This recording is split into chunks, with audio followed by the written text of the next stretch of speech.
war with Germany. You can imagine what a bitter blow it is to me that all my long struggle to win peace is failed. Yet I cannot believe that there is anything more or anything different that I could have done and that would have been more successful. Up to the very last, it would have been quite possible to have arranged a peaceful and honorable settlement between Germany and Poland. But Hitler would not have it.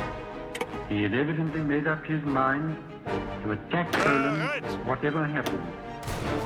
And although he now says he put forward reasonable proposals which were rejected by the Poles, that is not a true statement. The proposals were never shown to the Poles, nor to us. They were announced in the German broadcast on Thursday night. Hitler did not wait to hear comments from them, but ordered his troops to cross the Polish frontier and expand it. His action shows convincingly that there is no chance of expecting that this man will ever give up his practice of using force to gain his will. He can only be stopped by force. And we in France are today in fulfillment of our obligation. This is a talk on national security, because the nub of the whole purpose of your president is to keep you now, your children later, your grandchildren much later, out of a last-ditch war for the preservation of American independence and of all the things that American independence means to you and to me and to ours. Never before, since Jamestown and Plymouth Rock, has our American civilization been in such danger as now. The Nazi masters of Germany have made it clear that they intend not only to dominate all life and thought in their own country, but also to enslave the whole of Europe, and then to use the resources of Europe to dominate the rest of the world. Bereit zum Ausrücken. Befehle. In view of the nature of this undeniable threat, it can be asserted properly, categorically, the United States has no right or reason to encourage talk of peace until the day shall come when there is a clear intention on the part of the aggressor nations to abandon all thought of dominating or conquering the world. The forces of the states that are leagued against all people who live in freedom are being held away from our shores. The German battalions are being blocked on the other side of the Atlantic by the British, by the Greeks, and by thousands of soldiers and sailors who are able to escape from subjugated countries. The Japanese are being engaged in China, in Asia, by the Chinese nation, in another great defense. In the Pacific Ocean is our fleet, a gun loaded with explosive bullets, economic as well as military.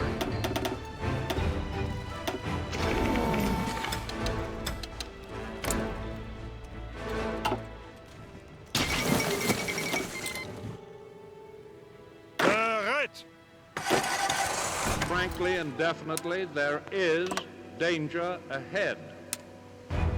Danger against which we must prepare. But we well know that we cannot escape danger or the fear of it by crawling into bed and pulling the covers over our heads. Germany has said that she was occupying Belgium to save the Belgians from the British.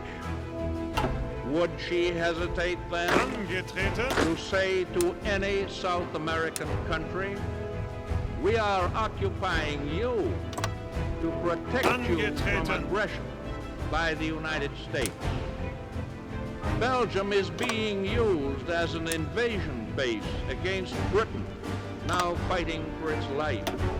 And any South American country in Nazi hands would always constitute a jumping-off place for German attack on any one of the other republics of this hemisphere. We think of Hawaii as an outpost of defense in the Pacific, yet the Azores are closer to our shores in the Atlantic than Hawaii is on the other side.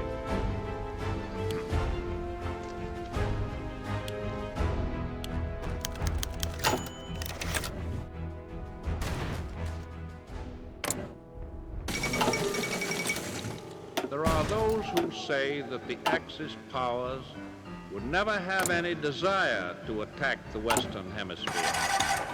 This is the same dangerous form of wishful thinking which has destroyed the powers of resistance of so many conquered peoples.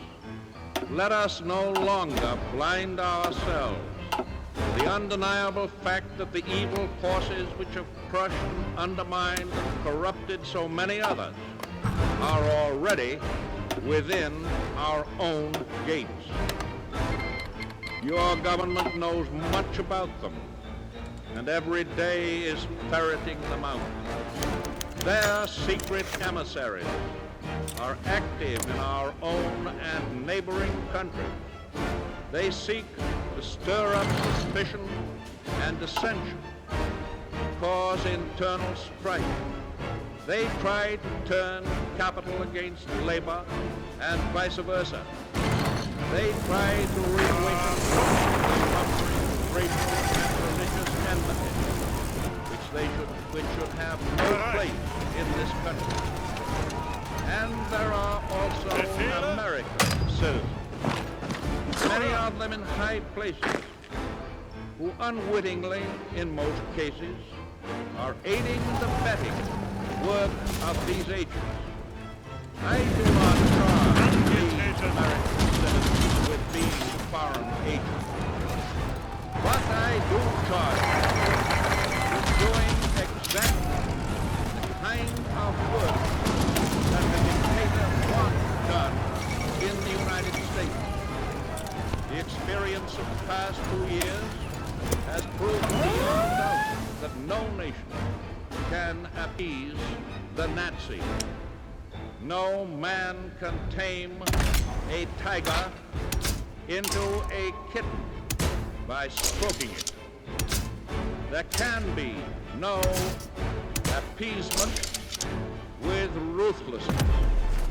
There can be no reasoning with an incendiary bomb.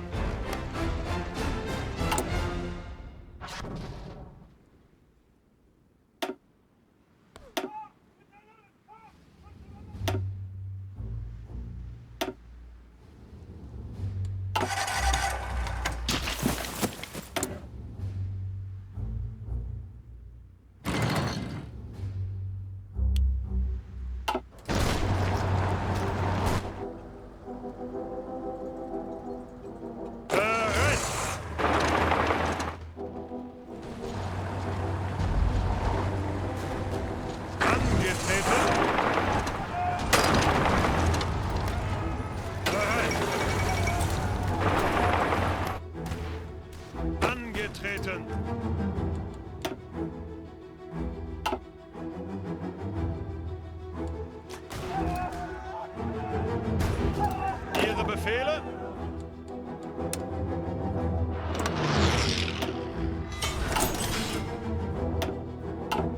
Angetreten.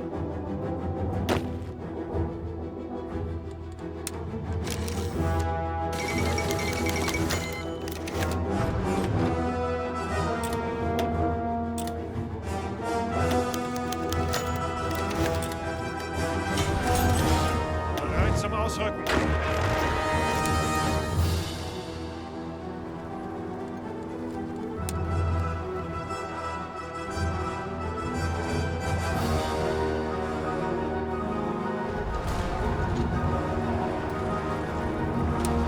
Befehle!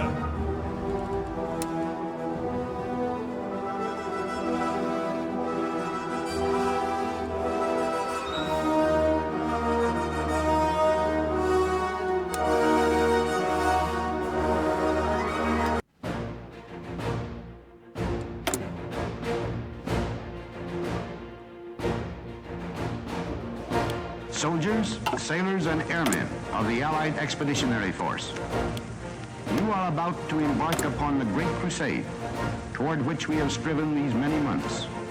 The eyes of the world are upon you. The hopes and prayers of liberty-loving people everywhere march with you. In company with our brave allies and brothers in arms on other fronts, you will bring about the destruction of the German war machine, the elimination of Nazi tyranny over the oppressed peoples of Europe, and security for ourselves in a free world. Your task will not be an easy one. Your enemy is well-trained, well-equipped, and battle-hardened. You will fight savagely. But this is the year 1944. Much has happened since the Nazi triumphs of 1940-41. The United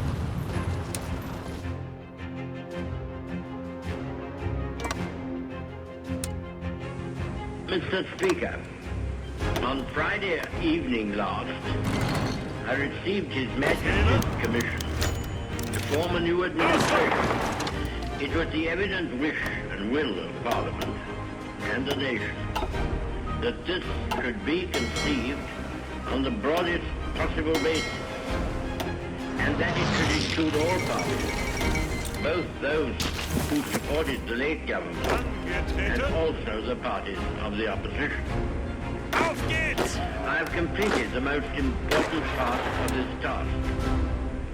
A war cabinet has been formed of 5 members, representing with the Liberal opposition the unity of the nation. The 3 party leaders have agreed to serve either in the war cabinet or in high executive office. The 3 fighting services have been filled. Achtung! It was necessary that this should be done in one single day, on account of the extreme urgency and rigor of events. Auf geht's! A number of other key positions were filled yesterday, and I am submitting a further list to His Majesty tonight. I hope to complete the appointment of the principal ministers during tomorrow. The appointment of the other ministers usually takes a little longer, but I trust that when Parliament meets again, this part of my task will be completed, and that the administration will be complete in all respects. Sir, I considered it in the public interest to suggest that the House should be summoned to meet today. Mr. Speaker agreed and took the necessary steps in accordance with the powers conferred upon him by the resolution of the House. At the end of the proceedings today, the adjournment of the House will be proposed until Tuesday, the 21st of May, with, of course, provision for earlier meeting if need be. The business to be considered during that week will be notified to members at the earliest opportunity. I now invite the House, by the resolution which stands in my name, to record its approval of the steps taken and to declare its confidence in the new government. Sir, to form an administration of this scale and complexity is a serious undertaking in itself. But it must be remembered that we are in the preliminary stage of one of the greatest battles in history. That we are in action at many points in Norway and in Holland. That we have to be prepared in the Mediterranean. That the air battle is continuous. And that many preparations have to be made here at home. In this crisis, I hope I may be pardoned if I do not address the House at any length today. I hope that any of my friends and colleagues or former colleagues who are affected by the political reconstruction will make all allowances for any lack of ceremony with which it has been necessary to act. I would say to the House, as I said to those who have joined the government, I have nothing to offer but blood, toil, tears, and sweat. We have before us an ordeal of the most grievous kind. We have before us many, many long months of struggle and of suffering. You ask what is our policy? I will say it is to wage war by sea, land, and air. With all our might, with all the strength that God can give us. To wage war against a monstrous tyranny never surpassed in the dark and lamentable catalogue of human crime. That is our policy. You ask, what is our aim? I can answer in one word: victory. Victory at all costs. Victory in spite of all terror. Victory however long and hard the road may be. For without victory there is no survival. Let that be realized. No survival for the British Empire. No survival for all that the British Empire stood for. No survival for the urge and impulse of the ages. Mankind forward towards its goal. But I take up my task with buoyancy and hope. I feel sure that our cause will not be suffered to fail among men. This time I feel entitled to claim the aid of it. I say, come then, let us go forward together with our united strength.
This was a great trial of strength between the British and German air forces.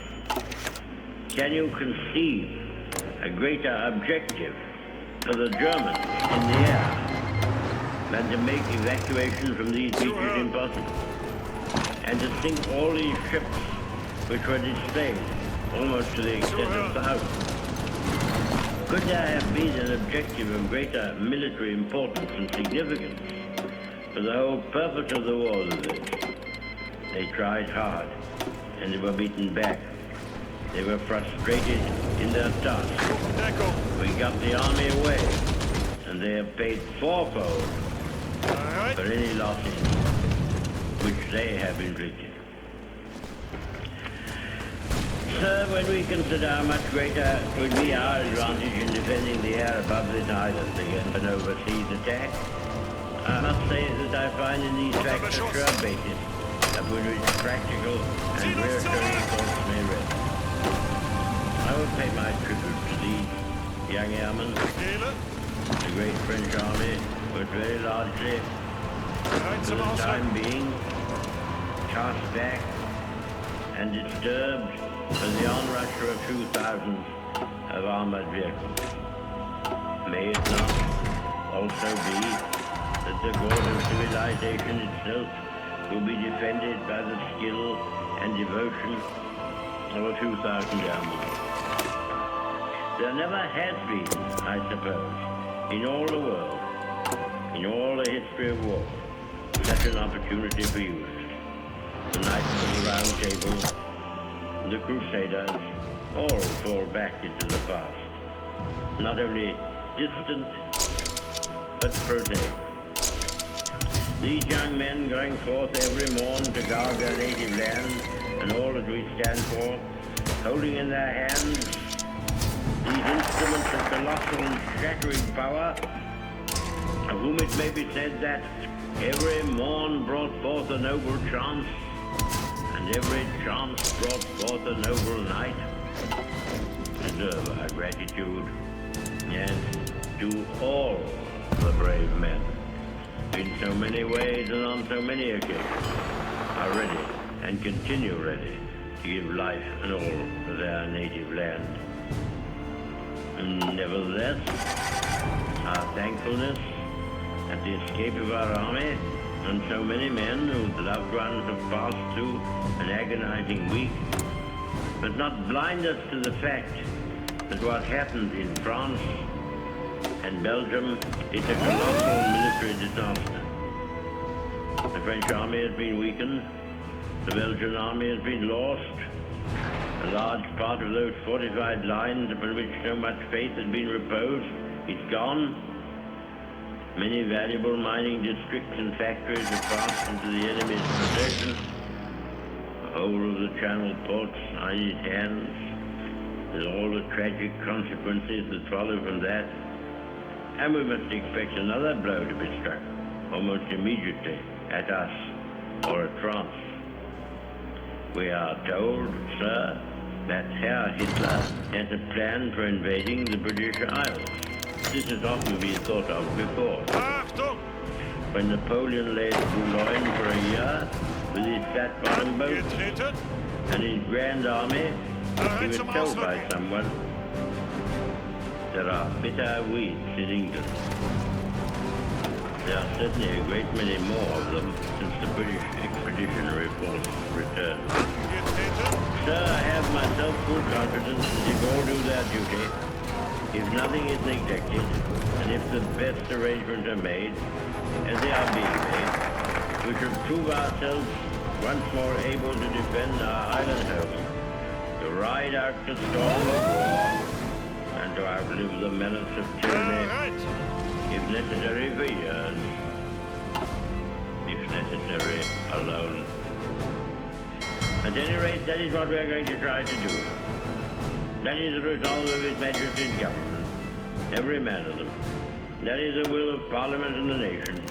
The British Empire and the French Republic, linked together in their cause and in their need, will defend to the death their native soil, aiding each other like good comrades to the utmost of their strength.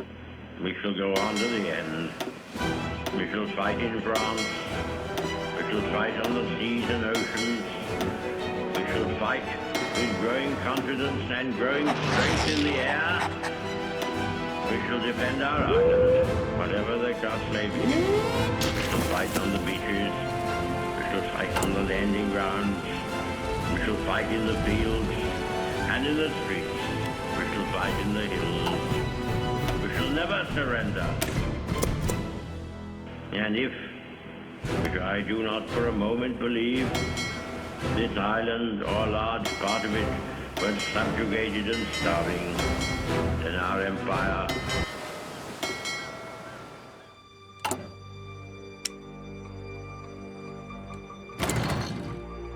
Mr. Speaker, the disastrous military events which have happened during the past fortnight have not come to me with any sense of surprise. Indeed, I indicated a fortnight ago, as clearly as I could to the House, that the worst possibilities were open.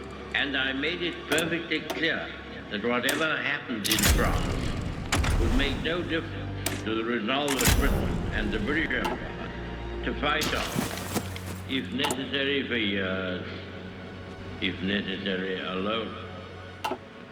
I have thought it right upon this occasion to give the House and the country some indication of the solid, practical ground upon which we base our inflexible resolve to continue the war. There are a good many people who say, never mind, win or lose, sink or swim, better die than submit to tyranny, and such a tyranny. And I do not dissociate myself from them. But I can assure them that our professional advisors of the three services unitedly advise that we should carry on the war, and that there are good and reasonable hopes of final victory. We have fully informed and consulted all the self-governing dominions.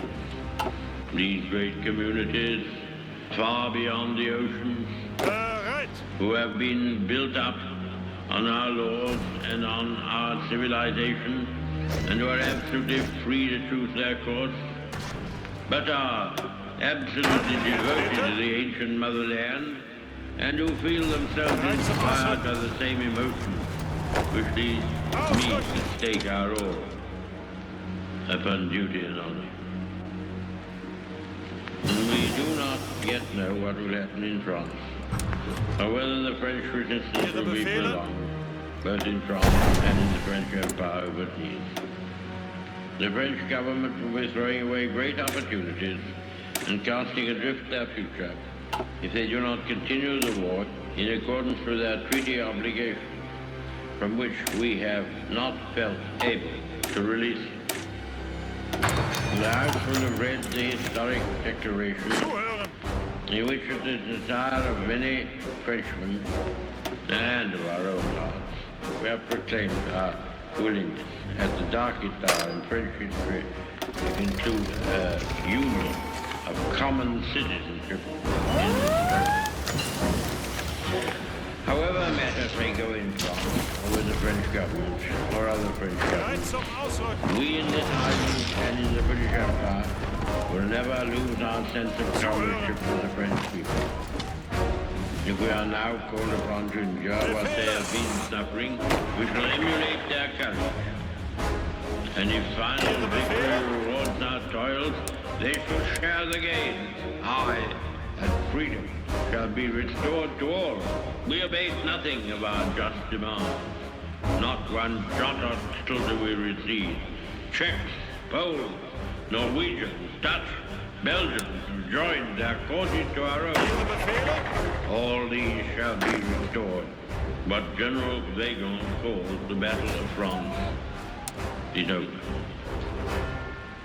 I expect that the Battle of Britain is about to begin. Upon this battle depends the survival of Christian civilization. Upon it depends our own British life and the long continuity of our institutions and our empire. The whole fury and might of the enemy must very soon be turned on us. Hitler knows that he will have to break us in this island or lose the war. If we can stand up to him, all Europe may be free, and the life of the world may move forward into broad, sunlit uplands. But if we fail, then the whole world, including the United States, including all that we have known and cared for, will sink into the abyss of a new dark age, made more sinister and perhaps more protracted by the nights of perverted silence. Let us, therefore, brace ourselves to our duty, and so bear ourselves that if the British Empire and its Commonwealth lost for 1,000 years, men will still say, this was their finest hour.